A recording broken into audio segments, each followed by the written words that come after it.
इन्नल हम्दुलिल्लाह वस्सलातु वस्सलामु अला मन ला नबिय्य बअद अम्मा बाद अऊज़ु बिल्लाहि मिनश शैतानिर रजीम बिस्मिल्लाहिर रहमानिर रहीम फस्अलू अहला ज़िक्रि इन कुंतुम ला ताअलमून सदक़ल्लाहुल अज़ीम। प्रिय मुस्लिम भाई बोनेरा, আমরা আপনাদের সামনে আজকে আবারও উপস্থিত হয়েছি যুগ জিজ্ঞাসার জবাব নামে আপনাদের প্রশ্নের উত্তর দেওয়ার জন্য। আল্লাহ পাক যেন আমাদেরকে সঠিকভাবে উত্তর দেওয়ার তৌফিক দান করেন সেই প্রত্যাশা রেখে সকলকে আন্তরিক শুভেচ্ছা ও অভিনন্দন জানিয়ে কাল বিলম্ব না করে চলে যাচ্ছি সরাসরি প্রশ্ন উত্তর পর্বে। তো প্রিয় ভাইরা, আজকে সময়ও অনেকটা কম, এই জন্য অল্প সময়ে আপনাদের কয়েকটি প্রশ্নের উত্তর দিয়ে বিদায় নিব। তো প্রথম প্রশ্ন করেছেন ভাই মোহাম্মদ জহিরুল ইসলাম। আপনি জানতে চেয়েছেন কোনো বুবা লোক যদি গরু, মুরগি, হাঁস ইত্যাদি জবাই করে তাহলে সেই পশু ভক্ষণ করা বা খাওয়া বৈধ হবে কিনা, তার জবাই করাটা শরীয়তের দৃষ্টিতে সহি হবে কিনা। তো প্রিয় ভাই জহিরুল ইসলাম, মূলত আপনার প্রশ্নটা এই জন্য সৃষ্টি হয়েছে যে যেহেতু বুবা মানুষ যিনি কথা বলতে পারেন না, তিনি জবাইয়ের ক্ষেত্রে অবশ্যই বিসমিল্লাহ এবং আল্লাহু আকবার বলতেও সক্ষম হবেন না। তো যেহেতু তিনি বিসমিল্লাহ এবং আল্লাহু আকবার বলতে পারেন নাই, তো বিসমিল্লাহ এবং আল্লাহু আকবার না বলে যিনি জবাই করেছেন তার এই জবাইকৃত পশুটি ভক্ষণ করা বৈধ হবে কিনা। তো প্রিয় ভাই, প্রথম কথা হচ্ছে যে আসলে বিসমিল্লাহ কিংবা আল্লাহু আকবার, বিসমিল্লাহ এবং আল্লাহু আকবার এটা যারা কথা বলতে জানে তাদের জন্য বলাটা জরুরি, আর যারা কথা বলতে জানে না অর্থাৎ বুবা মানুষ, তাদের জন্য বিসমিল্লাহি আল্লাহু আকবার বলা কোনো প্রয়োজন নাই, এটা তাদের বলতে হবে না, বরং তাদের মুসলমান হওয়াটাই বিসমিল্লাহি আল্লাহু আকবার বলার স্থলাভিষিক্ত। সুতরাং কোনো বুবা মানুষ যদি কোনো প্রাণী জবাই করে, গরু, হাঁস, মুরগি ইত্যাদি যদি জবাই করে, তাহলে যেহেতু তিনি মুসলিম হওয়ার কারণে তার জবাইকৃত পশু ভক্ষণ করা বৈধ হবে। 2 নম্বর প্রশ্ন করেছেন শাহ আজিজ। আপনি জানতে চেয়েছেন খাবার শেষে প্লেটের পানি পান করা কি সুন্নাত। তো প্রিয় ভাই, খাবার শেষে প্লেট পরিষ্কার করে ভক্ষণ করা, আঙ্গুল চেটে খাওয়া, এগুলো হলো সুন্নত। রাসূলুল্লাহ সাল্লাল্লাহু আলাইহি ওয়াসাল্লাম হাদিস শরীফের মধ্যে ইরশাদ করেছেন প্লেট পরিষ্কার করে ভক্ষণ করার জন্য, কারণ খাদ্যের বারাকা কোন জায়গায় আছে সেটা কেউ বলতে পারে না। সুতরাং প্লেটের পানি শেষের পানিটা পান করা এটা সুন্নত, এর কোনো দলিল প্রমাণ নেই। বাকি কেউ যদি প্লেট পরিষ্কার করার জন্য পানি ব্যবহার করে এবং সেই পানিটা ভক্ষণ করে তাহলে সেটা ভিন্ন কথা। তো আলাদাভাবে প্লেটে পানি ঢেলে সেই পানি পান করতে হবে এরকম কোনো সুন্নত আমাদের জানা নেই, বরঞ্চ মূল সুন্নত হচ্ছে প্লেট পরিষ্কার করে খাওয়া, কোনো খাদ্য যেন নষ্ট না হয় সেই দিকে লক্ষ্য রাখা। আপনি আরো জানতে চেয়েছেন খাওয়া অবস্থায় ডান হাতে খাবার লেগে থাকার কারণে বাম হাত দ্বারা লবণ ইত্যাদি নেওয়া যাবে কি। তো মূলত যে কোনো ভালো কাজ, খাদ্য গ্রহণ করা এটিও একটি ভালো কাজ, এগুলো ডান হাত দ্বারা করাটাই সুন্নত। বিশেষভাবে খাবার গ্রহণ এটা বাম হাত দ্বারা কোনো অবস্থাতেই, বিশেষ উজর ছাড়া, ডান হাতের কেউ যদি ডান হাত না থাকে, ব্যবহার করতে অক্ষম হয়, এই জাতীয় বিশেষ কোনো উজর ছাড়া বাম হাত ব্যবহার করার কোনো অনুমতি নেই। এখন ডান হাতে যদি তরকারি লেগে থাকে বা খাবার লেগে থাকে তাহলে কি আমরা বাম হাত দ্বারা লবণ গ্রহণ করব? তো এই ক্ষেত্রে কথা হচ্ছে যে ভাই, আপনি আপনার হাতের আঙ্গুলগুলো, ডান হাতের আঙ্গুলগুলো ভালো করে চেটে নেবেন, তারপরে ডান হাত দ্বারাই লবণ গ্রহণ করবেন। বাম হাত গ্রহণ করাটা এটি সম্পূর্ণ কুরুচিপূর্ণ একটি কাজ, এই জন্য বাম হাত দ্বারা লবণ গ্রহণ করবেন না, বাম হাত দ্বারা লবণ গ্রহণ করাটা উচিত নয়। তারপরে আরেক ভাই প্রশ্ন করেছেন, ভাই মোহাম্মদ আইনুল ইসলাম, আপনি জানতে চেয়েছেন নতুন ঘর তৈরি করার সময় কোরআন সুন্নাহর আলোকে কোন কোন বিষয়ের প্রতি লক্ষ্য রাখতে হয়। যেমন কেউ কেউ বলে শুক্রবারে ঈশান কোণা থেকে ইয়ান দেওয়ার সময় সূরা ইয়াসিন পাঠ করা ইত্যাদি কতটুকু সুন্নাহ সম্মত। তো প্রিয় ভাই, আসলে আমাদের সমাজে শুক্রবার দিনকে কেন্দ্র করে ঘর তৈরি করার সময় বিশেষভাবে ঈশান কোণ থেকে ইয়ান দেওয়ার যে প্রচলন রয়েছে, এটি কুরআন এবং হাদিসে বর্ণিত কোনো বিধান নয়।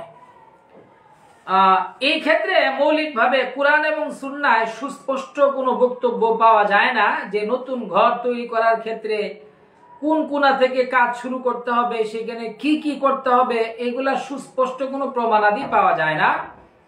বাকি অভিজ্ঞতার আলোকে এটি প্রমাণিত হয়েছে, কেউ যখন নতুন কোনো ঘর বাঁধে তাহলে সেখানে পূর্ণ সূরা বাকারা একবার, সূরা ফাতা, সূরা মুহাম্মদ একবার করে, আয়াতুল কুরসি 7 বার, কুল আউযু বিরাব্বিল ফালাক 7 বার, কুল আউযু বিরাব্বিন নাস 7 বার, এগুলো পরে কোনো পানিতে দম দিয়ে সেই ঘরের মধ্যে ছিটিয়ে দিলে সেই ঘর দুষ্ট জিন্নাত থেকে মুক্ত থাকে।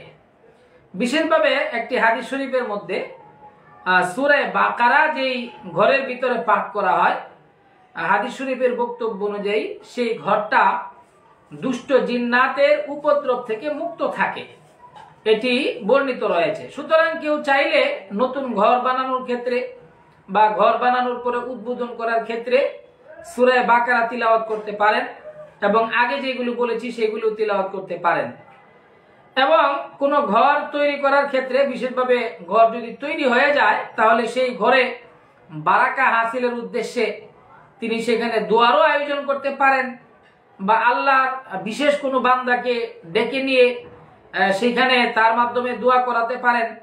রাসূলুল্লাহ সাল্লাল্লাহু আলাইহি ওয়াসাল্লাম কোনো বাড়িতে যাওয়ার পরে সেই ঘরের ভিতরে রাসূলুল্লাহ সাল্লাল্লাহু আলাইহি ওয়াসাল্লাম বারাকার জন্য নামাজ পড়েছেন, এটি হাদিস দ্বারা প্রমাণিত রয়েছে।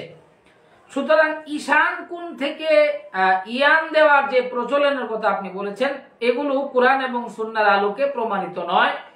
এগুলো অভিজ্ঞতার আলোকে কোনো উপকারিতা থাকলে সেটা ভিন্ন কথা। আমরা এইভাবে ঈশান কোণ থেকে ইয়ান দেওয়ার কোনো ভিত্তি খুঁজে পাই নাই।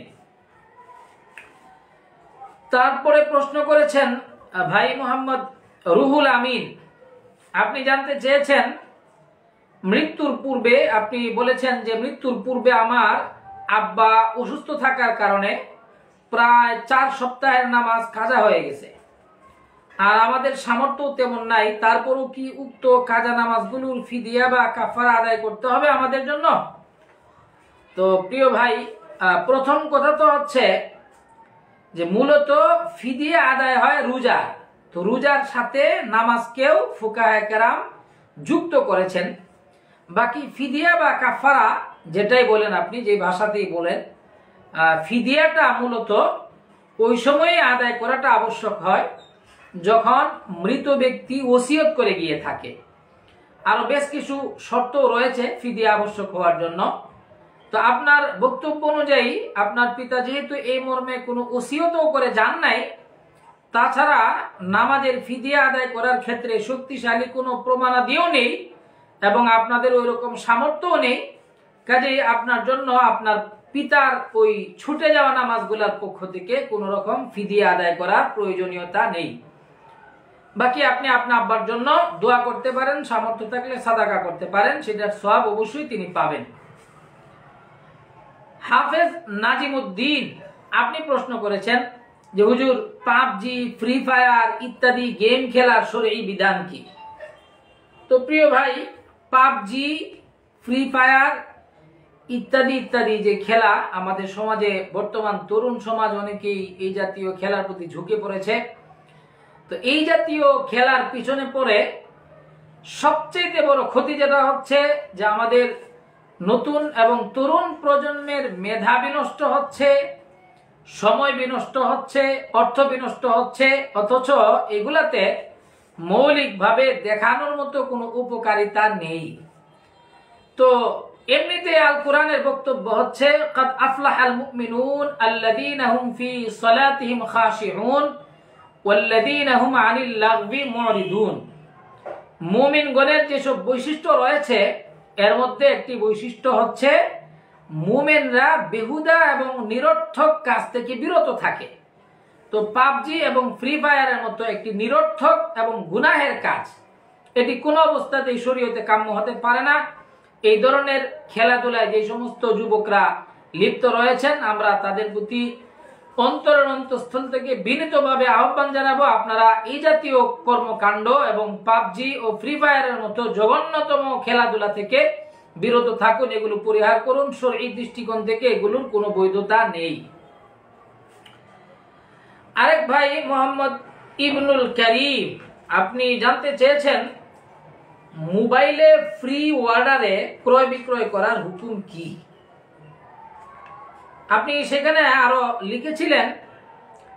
লিখেছেন যে এটার সিস্টেম হচ্ছে আমি যদি কোনো একটা পণ্য কিনতে চাই তাহলে সেই পণ্যের অর্ডার করি, তো অগ্রিম তাদেরকে টাকাটা পে করার পরে সাধারণত যেই পণ্যটার মার্কেট মূল্য থাকে 10,000, অগ্রিম টাকা পরিশোধ করার কারণে সেটার দাম হয়ে যায় 7,000, কখনো 6,000, এবং পরবর্তী টাকা গ্রহণ করার 14 বা 15 দিন, কখনো 1 মাস পরে তারা পণ্যটা আমাদেরকে হস্তান্তর করে। তো এইভাবে অগ্রিম টাকা দিয়ে মোবাইল ফোনের মাধ্যমে কোনো পণ্য অর্ডার করা এবং সেটা ক্রয় বিক্রয় করা বৈধ হবে কি না। আপনি আরো লিখেছেন যে তাদের লেনদেনের যে সিস্টেম সেটা কিছুদিন আগে একটি ই কমার্সের একটি গ্রুপ বা একটি প্রতিষ্ঠান ই ভ্যালি নামে যেটা পরিচিত, আপনি লিখেছেন যে এই কোম্পানিটার লেনদেন ই ভ্যালির মতো নয়। তো এখন এই যে পদ্ধতি, অগ্রিম টাকা দিলেন, যেটার মূল্য 10,000 সেটা তিনি অগ্রিম টাকা দেওয়ার কারণে 7,000 বা 6,000 পেলেন, পণ্যটি তিনি 15 কিংবা 1 মাস পরে পাবেন, এটা শরীয়তের দৃষ্টিতে বৈধ হবে কিনা ভাই ইবনুল করিম আপনি জানতে চেয়েছেন। তো প্রিয় ভাই, আসলে আপনি যতটুকু লিখেছেন, আপনি যেহেতু কোনো কোম্পানির নাম বলেন নাই, সেই হিসাবে আমরা আপনি কোথা থেকে এইভাবে পণ্য কিনেন, সেই কোম্পানির কার্যক্রম কি, এগুলো আমরা বিস্তারিত জানতে পারি নাই। আপনি যতটুকু লিখেছেন এর আলোকে আমরা যদি উত্তর দেই তাহলে উত্তরটা হবে এরকম যে কেউ যদি কোনো পণ্যের মূল্য আগে পরিশোধ করে দেয় আর পণ্যটা তিনি পরবর্তীতে গ্রহণ করবেন, এই ধরনের চুক্তি যদি হয় তাহলে এই চুক্তিটাকে আরবি ভাষায় বাইয়ে সালাম বলে, বাংলাতে যেটাকে আগাম ক্রয় বলে। তো ইসলামী শরীয়তে আগাম ক্রয় বেশ কিছু শর্ত সাপেক্ষে বৈধ রয়েছে। এর আগেও আমি এই বিষয়ে আপনাদের সামনে আলোচনা করেছি যে আগাম ক্রয় শরীয়তে বৈধ। আগাম ক্রয়ের জন্য আগাম মূল্য পূর্ণটা পরিশোধ করে দিতে হয় এবং যে পণ্যটা আপনি কিনবেন সেই পণ্যের নাম, সেই পণ্যের গুণগত মান, সেই পণ্যের পরিমাণ, হস্তান্তরের জায়গা, হস্তান্তরের তারিখ ইত্যাদি ইত্যাদি সব কিছু পরিপূর্ণ রূপে বর্ণনা করে দিতে হয়, লিখে দিতে হয়, বলে দিতে হয় চুক্তির মধ্যেই। এবং পরবর্তীতে নির্ধারিত সময়ে পণ্যটাই আদান প্রদান করাটা জরুরি। তো আমাদের সমাজে অনেকেই অগ্রিম টাকা দিয়ে পণ্য ক্রয় করেন, পণ্যের নাম বলা থাকে, তার গুণ বলা থাকে, কখন হস্তান্তর করা হবে তাও লেখা থাকে, কিন্তু পরবর্তীতে যখন দেখা যায় যে পণ্যটা তিনি দিতে পারছেন না, তখন পণ্য না দিয়ে লভ্যাংশ সহ তাকে টাকা ফিরিয়ে দেন। তো এই যে পদ্ধতি লভ্যাংশ সহ পরবর্তীতে টাকা ফিরিয়ে দেওয়া, এটি কিন্তু বাইয়ে সালাম বা আগাম ক্রয়, যেটা শরঈ দৃষ্টিকোণ থেকে বৈধ ছিল, সেই বৈধ লেনদেনটাকে অবৈধ লেনদেনে রূপান্তরিত করে দেয়। সুতরাং আগাম ক্রয়ের ইসলামী যেসব শর্তাবলী রয়েছে, শরঈ যেসব শর্তাবলী রয়েছে, যেগুলো কিছুক্ষণ পূর্বেই আপনার সামনে আমি বলেছি, সেই শর্তগুলি যদি কোথাও পূর্ণাঙ্গ রূপে বিদ্যমান থাকে তাইলে অবশ্যই এভাবে অগ্রিম ক্রয় করা, পণ্য ক্রয় করা এটা শরীয়তের দৃষ্টিতে বৈধ হবে। তো আরেক ভাই প্রশ্ন করেছেন, ভাই মোহাম্মদ আতাউর রহমান, আপনি বলেছেন যে হুজুর আমি এক বক্তার মুখ থেকে শুনেছি যে উটের গোশত ভক্ষণ করলে নাকি ওযু ভেঙে যায়। তো এই ক্ষেত্রে আপনি যদি কিছু বলতেন, উটের গোশত খাইলে কি আসলেই ওযু ভেঙে যায়? তো প্রিয় ভাই মোহাম্মদ আতাউর রহমান, আসলে এখানে একটা বিবাদমান একটি কি বলে মতানৈক্যপূর্ণ মাসআলার আলোচনা আপনি এখানে পেশ করে দিয়েছেন। ইসলামের সূচনা লগ্নে আগুনে পাক করা কোনো বস্তু ভক্ষণ করলে ওযু ভেঙে যাবে কিনা এই নিয়ে ইসলামের সূচনা লগ্নে কিছুটা মতবিরোধ ছিল। পরবর্তীতে এই মতবিরোধ শেষ হয়ে যায়, বরঞ্চ অনুসৃত 4 ইমামের নিকটে আগুনে পাক করা বস্তু ভক্ষণ করলে ওযু ভাঙ্গে না, এই ব্যাপারে সবাই একমত, কোনো রকমের দ্বিমত নেই। হযরত জাবের রাদিয়াল্লাহু তাআলা আনহুর একটি হাদিসে তিনি বলেছেন যে রাসূলুল্লাহ সাল্লাল্লাহু আলাইহি ওয়াসাল্লামের জীবনের শেষ আমল এটা ছিল যে তিনি আগুনে পাক করা কোনো বস্তু ভক্ষণ করে ওযু করতেন না, তিনি ওযু করাটাকে আবশ্যক মনে করতেন না। তো এই দলিলের আলোকে আমরা মনে করি যে কোনো প্রাণীর গোশত, সেটা উটের গোশত হোক, গরুর গোশত হোক, ছাগলের গোশত হোক বা যেটাই হোক না কেন, আগুন দিয়া পাক করা কোনো বস্তু কেউ ভক্ষণ করলে ওযু ভাঙ্গে না, এটা 4 মাযহাবের বক্তব্য। তবে বিশেষভাবে উটের গোশত ভক্ষণ করলে ওযু ভাঙবে কিনা এই নিয়ে 4 ইমামের মধ্য থেকে ইমাম আহমদ ইবনে হাম্বল এবং ইমাম ইসহাক বিন রাহওয়াই এবং ইমাম শাফিঈ রাহিমাহুল্লাহু তাআলার একটি কাদিম বা পুরাতন বক্তব্য রয়েছে, যে বক্তব্যের মধ্যে তিনি বলেছেন যে বিশেষভাবে উটের গোশত কেউ ভক্ষণ করলে তার ওযু ভেঙে যাবে, তারপরে তাকে ওযু করতে হবে। এবং সেই ক্ষেত্রে তারা একটি হাদিস দ্বারা দলিলও পেশ করে থাকেন, যে হাদিসটি তিরমিজি শরীফের মধ্যে রয়েছে।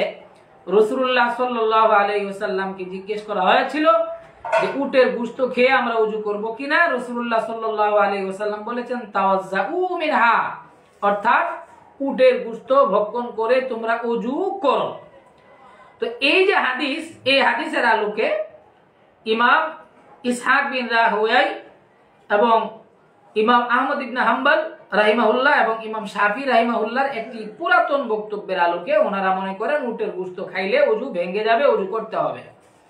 কিন্তু ইমাম আবু হানিফা, ইমাম মালিক এবং ইমাম শাফিঈ রাহিমাহুল্লাহু তাআলা ওনার যে বক্তব্যের উপরে ফতোয়া, সেটা হচ্ছে যে উটের গোশত ভক্ষণ করলে ওযু ভাঙবে না। বরঞ্চ ওই যে জাবের রাদিয়াল্লাহু তাআলা আনহুর যে হাদিস আমি আগে পেশ করেছিলাম, সেই হাদিসের আলোকে তারা মনে করেন যে আসলে মূলত উটের গোশত খাওয়ার মাসআলাটাও আগুনে পাকানো বস্তু খাইলে ওযু ভাঙবে কিনা ওইটার সাথে সম্পৃক্ত। তো যেহেতু আগুনে পাক করা যে কোনো বস্তু ভক্ষণ করার পরে রাসূলুল্লাহ সাল্লাল্লাহু আলাইহি ওয়াসাল্লামের শেষ আমল ছিল ওযু না করা, এই জন্য ওযু করার কোনো প্রয়োজন নেই, ওযু করা লাগবে না। বাকি যে হাদিসের মধ্যে ওযু করার কথা এসেছে, মুহাদ্দিসিনে কেরাম সেই হাদিসের ব্যাখ্যা দিয়েছেন যে আসলে এখানে ওযু করা দ্বারা উদ্দেশ্য হচ্ছে খাওয়ার পরে ভালো করে হাত এবং মুখ পরিষ্কার করে নেওয়া।